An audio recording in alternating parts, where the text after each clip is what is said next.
What's up? I'm Bilal, and you're watching Malcolm Music. Peace.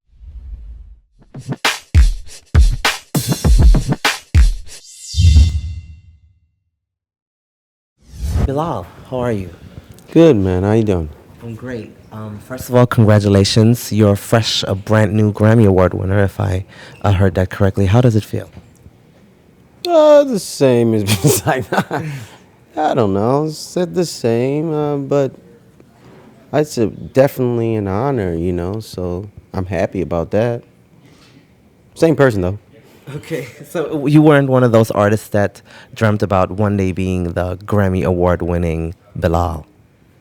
You know what? Actually, on my yearbook, I was most likely to win a Grammy. See, there you go. So there's some truth to those things. I guess so, bro. Your album is called In Another Life. So this is an open question. You can take it however you want to. But what would happen in another life? I don't know. I don't know what would happen in another life. The reason why I named the album "In Another Life" is for that reason in general. Basically, that I could put myself in someone else's shoes, or put myself in a different life and talk about it and write a song about it. You have decided to collaborate with Kimbra, Kendrick Lamar, and Big Crit. And I've seen an interview of yours where you said you want your music to be timeless, to live on generations. You want to do shit like Curtis Mayfield, which people will dissect many, many generations later. So I'm sure those collaborations weren't arbitrary but conscious decisions. How does Bilal decide who you want to associate yourself with? Who do you want to? Because your brain is, you have to be very careful what you feed your brain with. So why did you pick those three, and how do you pick collaborations in general? Well, it's all an organic thing. Oh, it's an organic kind of a thing, you know what I'm saying? So I really don't have to do anything. It's kind of like the universe just brings certain things my way, and I had to use that moment to decipher whether or not it'll work, especially when we're doing the music. Um, for instance, my In Another Life album was the first album I ever did um, with one producer.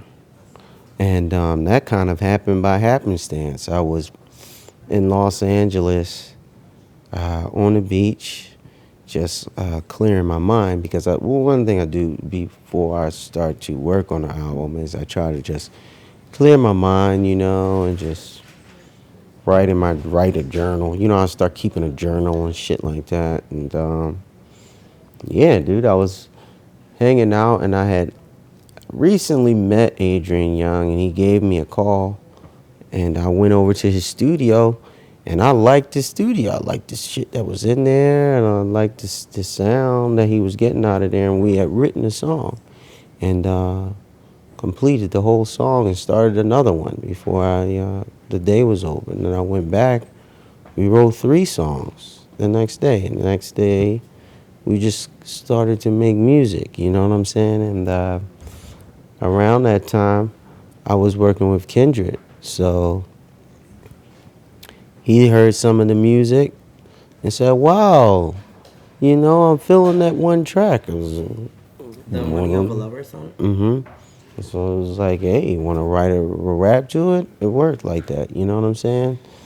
So around that time, Kimber was living in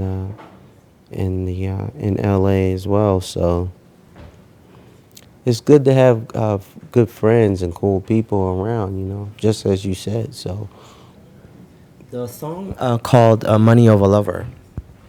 money over love. Money Over Love. What exactly did you mean to say with that song? Well, money over love is just speaking about the mindset of society right now, where people feel as if they have to reach a certain status in life or a certain place in life before they can love or afford love and family, when it used to be a different way, I guess. before where we would let our heart lead us in life, and really be going after who we can develop spiritually in life. But now we feel that before we can develop ourselves even spiritually, we have to be a certain place with our money. It's like money is the new God. It's no longer religion or anything until there's money. So money kind of governs everything in society's thoughts and in everyone's way of being. How do you free yourself of that? Because it's a sad predicament if you think that money is sort of God or money governs, so many things. How do you try and escape this really awful truth?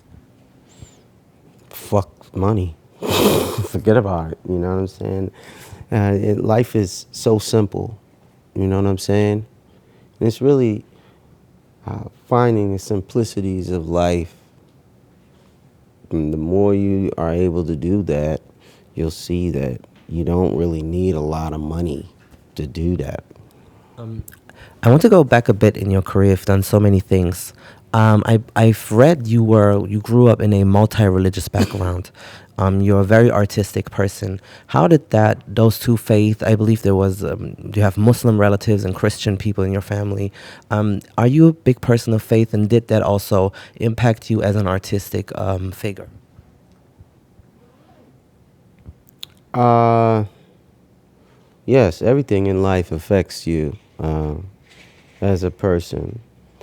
Um, sure, having a Christian mother and a Muslim father, sometimes it was difficult, but it made me open-minded, about religion and spirituality. And what it really did was make me study more, and think about things. A lot of people, when they grow up a certain religion, it's because what they know, and you're young, you go to where your parents go to worship. So what that did for me is it made me kind of think about history and things like that, where I had to study to kind of make my own decision about things, And the more I studied, the more I started to understand religion and spirituality on my own level and in my own way of judging things, So it kind of helped me become me. So you would say because there were two different worlds, it forced you to sort of educate yourself more on these things. Yeah, yeah. Your first album came out. It was called Firstborn Second. I think it's a great album. It was very jazzy, soulful.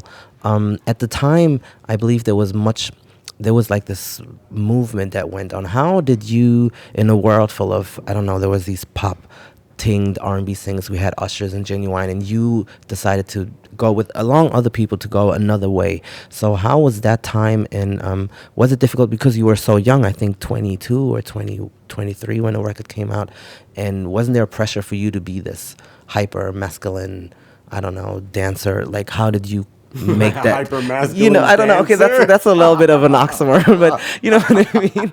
You were different from what was sort of what I'm trying to get at. So how was that for you to be such a young person? Say, I still want to do some conscious, serious type of music.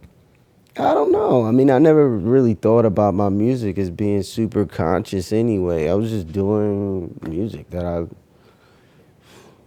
was feeling and enjoying. I was really just about enjoying myself. I've always been that way with music. I've been playing music since I was 4 years old. 4 years old, 3 years old, I've been singing in front of people, taking solos in the choir. I grew up in the church, so, I was always used to being in front of people singing. So by the time it came to do recording and stuff, I had already had things that I was working out in, as a kid, So it was kind of normal, I didn't. It would have been hard to try to do something else or be something else.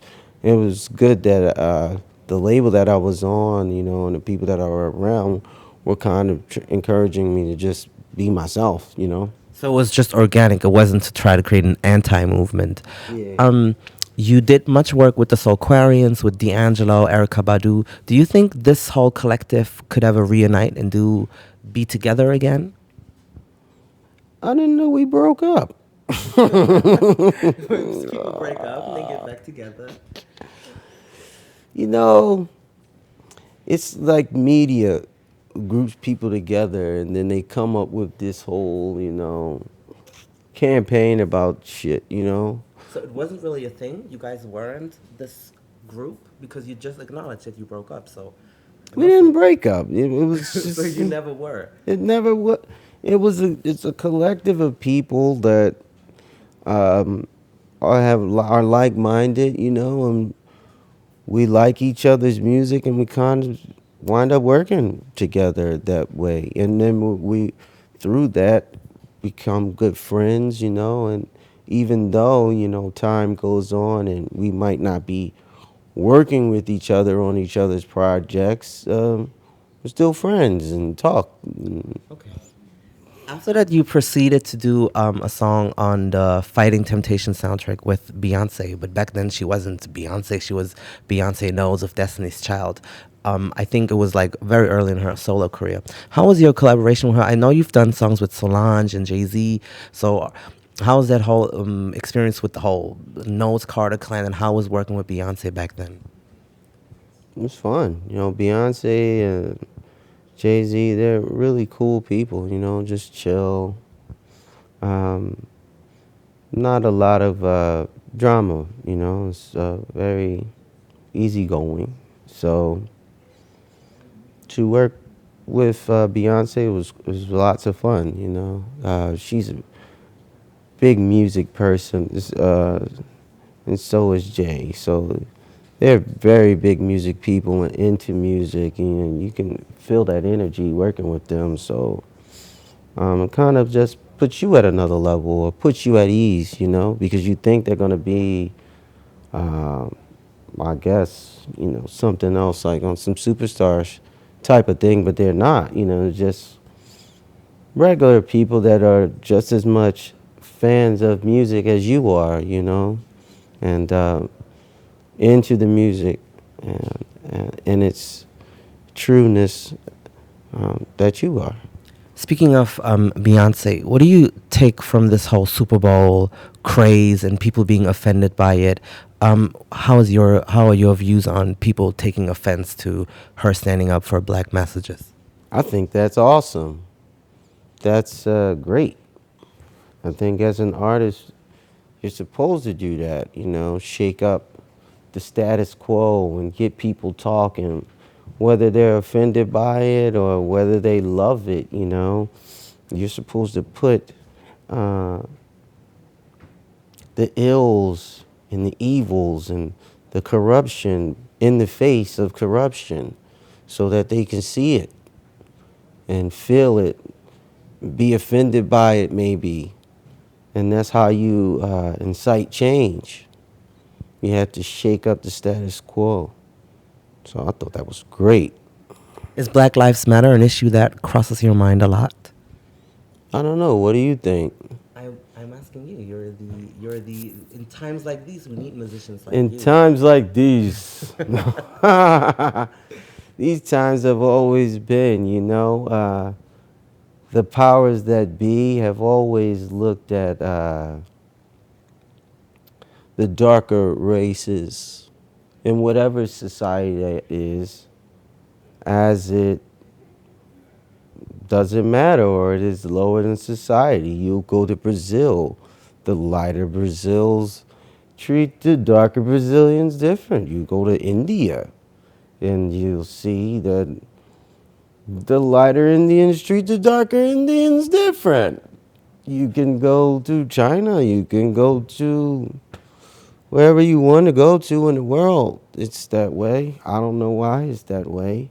Um, but we have social ills as people, and we use powers um, to tame man, and we use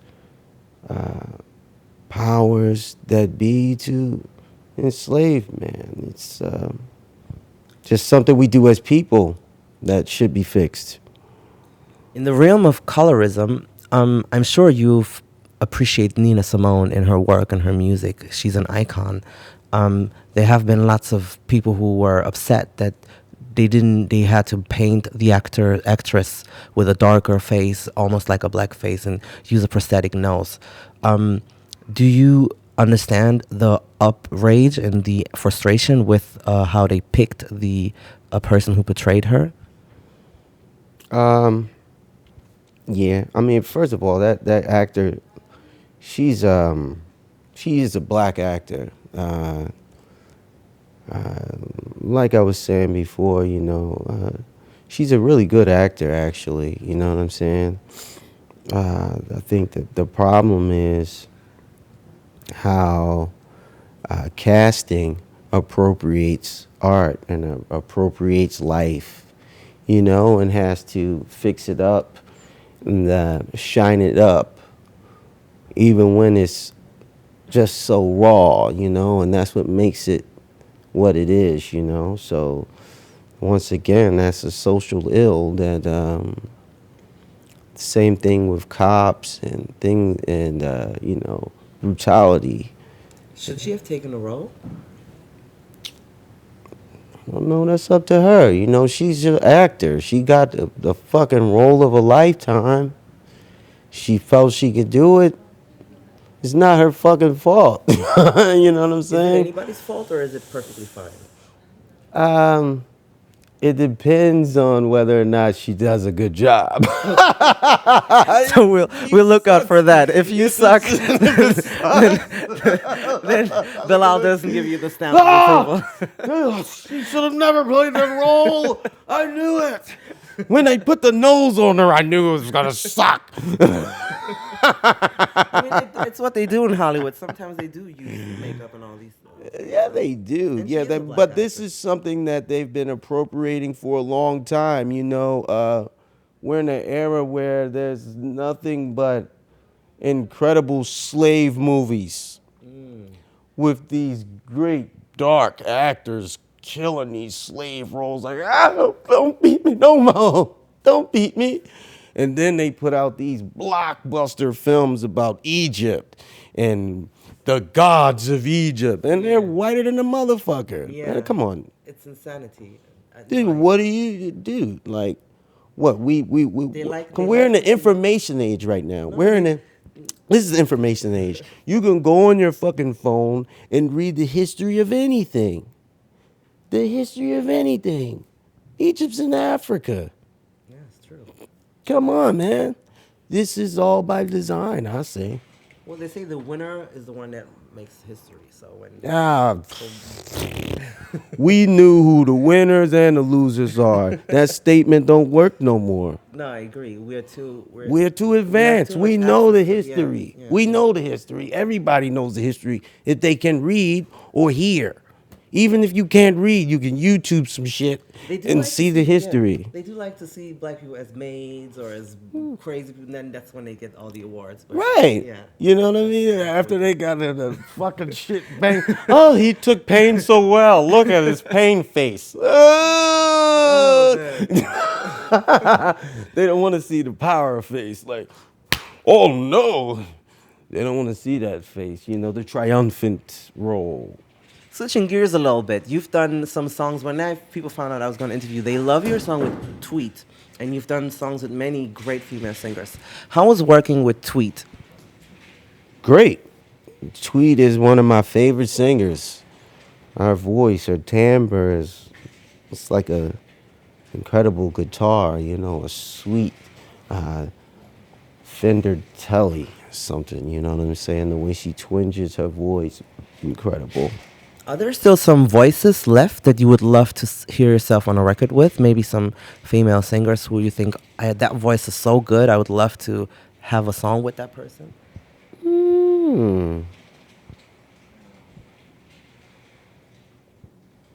Let's see. I like Napalm. I don't know. Napalm, and she sings with this group. Hiatus Coyote. I like her voice. So let's make that happen. Napalm, wherever you are. Bilal wants you in the Yeah. studio. You've done a song with Jazmine Sullivan and Robert Glasper, one of my favorite songs of yours. What I've noticed is you have a very laid-back, refined, jazzy way of singing, whereas Jasmine will do all of the riffs and runs and hollering. Is that a conscious decision to be like, I got this? Because on your first album, you do show that you can do all of these things, but oftentimes I think maybe it's a decision to just be more chill. Is that just an assumption, or is that like it? Well, yeah, I don't sing the same that I did when I was young. You know, when I was young, I had just come out of the church, and I guess church life and church singing had kind of really dominated my style. I don't sing like that no more, you know. Right now, my style is really dominated by notes and chord changes and melodies, the way a trumpet player or a saxophonist would hear a sound. You know what I'm saying? I'm not really approaching things like a singer. So a lot of the cliche things that a singer would do, I've discarded them Why? because they're cliche to me. But some things are cliche, but they're still good. Chicken tastes good. It might be cliche for me to, as a black person, to eat chicken, but it's good. If something is cliche, Well, it it's doesn't mean it's it's not cliche. good. It's cliche if you fry that shit every day But if it's in still grease and fucking fat. Yeah, you're a cliche that's gonna die of Okay. some type of good. So you're saying culinary turkey is shit. like greasy food that will kill you? That's what you said. No, I'm asking. You kind of made the analogy, so I was thinking. No, it's not like that. It's I have a bigger palate, taste palate. I don't do things because I'm conditioned to do them. I do them because I want to do them, or if I'm in an artistic space where it makes sense for me to do it, I'll do it, you know? But if I'm in a situation where I'm just doing it like a gladiator, no, that shit's stupid. I make art. I'm not just, you know, it's funny. When I went to, a lot of these concepts came about when I was in music school. And come to music school to learn arrangements and how to arrange and how to write songs for jazz bands and different styles. And I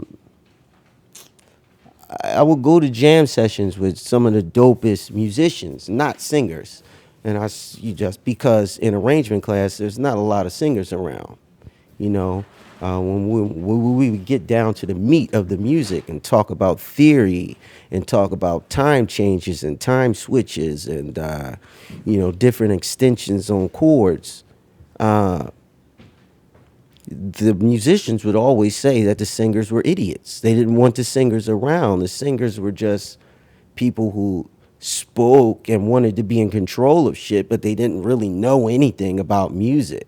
They knew everything about the lyrics and what the song should say lyrically, but truthfully, musically speaking, they knew nothing. They were just like the annoying thing that shouldn't be in a room until the song was done. You know what I mean? Then you bring the singer in to, get on the track, So when I would go to different jazz clubs with my friends, they really, it was like they had to kind of speak differently around me until they didn't really want me to know certain shit, and they were like, I was putting an E flat chord in that, I put an E flat on that on a bass, and I would, at first I was like, hey guys, what are you talking about? And they were like, I told you what I said, until I started to go home and study the music. And then I started to understand certain things. And then after I started to understand things, I started to be involved in that conversation more than just a singer, but someone that really knew the mechanics of how things work. And after I did that, my singing changed. I wasn't doing just the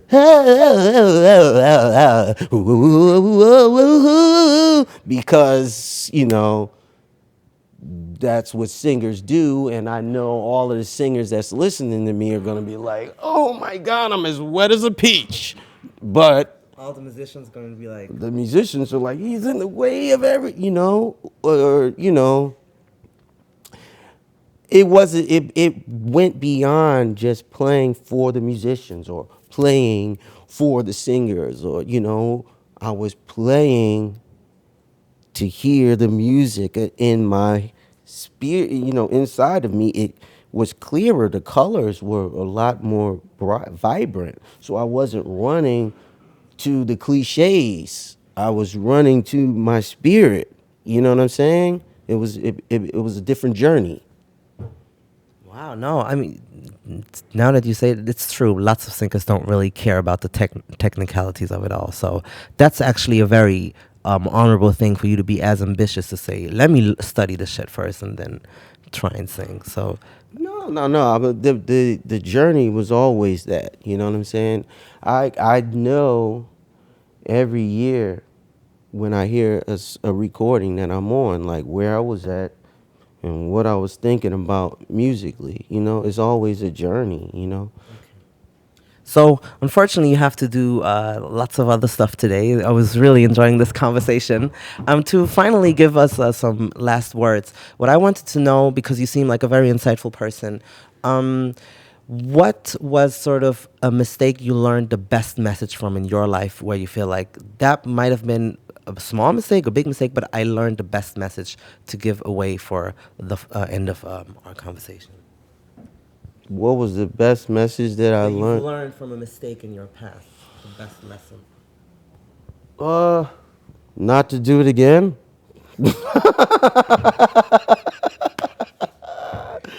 Don't never fuck up twice. If you fuck up twice, don't ever fuck up a third time. Thank you guys very much for watching the video. Bilal was a great, it was a great conversation. So it was like, I love him. I just want to check whether you guys actually made it to the end of the video. I'm so very sorry that um I wasn't able to film the final part of the video. The camera just cut off and I was there all by myself, so I couldn't check the camera when I did the interview. I wanted to ask you, that is my video question. I do that a lot on my videos. What singer would you like to hear Bilal sing a duet with? So he's done great duets with Beyonce, Tweet, Jazmine Sullivan. We've talked about them on in the interview. So is there some other singer that you love and that you wish Bilal did a song with? Let me know in the comment section below. Subscribe to my channel. There's lots of amazing new interviews coming up. I really don't like how I look at this moment, but there's lots of great interviews coming up with Jeremiah, Dawn Rashad, Waka Flocka Flame, Tory Lanez, so many others. I can't even keep up at this point. I have some out with Jesse Ware, so please check out my other interviews. Subscribe to my channel. I love you guys so much. I appreciate all the love. Make sure you comment and let me know which Bilal, who you would like to see have a duet with Bilal. Thank you very much for watching the interview, and I love you.